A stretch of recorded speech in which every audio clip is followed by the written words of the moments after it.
ৰাজপথত চিত্ৰ অংকনেৰে সজাগতা সৃষ্টিৰ প্ৰয়াস যুৱ প্ৰজন্মৰ। দেশজুৰি কৰোনাৰ সংহাৰ চলি থকাৰ সময়তে ৰাইজক সচেতন কৰিবলৈ ৰাজপথত অংকন কৰিলে চিত্ৰ। কাছাৰৰ উদাৰ বন্দৰ নেতাজী ফৰাম নামৰ এটা NGOৰ এই অভিনৱ পদক্ষেপ।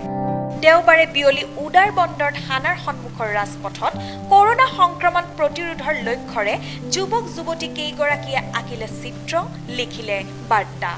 এটা আমরা করছি কারণ যাতে মানুষ জনগণ যারা আছে তারা সব সচেতন হইতো, এটা দেখে ঘর থেকে বাইরে তো না, সব সেফভাবে ঘরে থাকতো।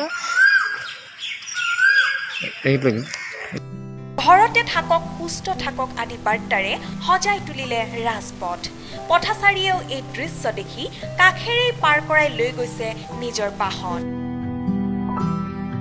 এই প্ৰয়াসত সহযোগিতা আগবঢ়োৱাৰ বাবে NGOৰ সদস্যসকলে উদাৰ বন্দৰ বিধায়ক মিহিৰ কান্তি চুম, ব্লক আঞ্চলিক পঞ্চায়ত অমিত সিং আৰু উদাৰ বন থানাৰ আৰক্ষী বিষয়া অচিত সূত্ৰধৰক ধন্যবাদ জ্ঞাপন কৰে।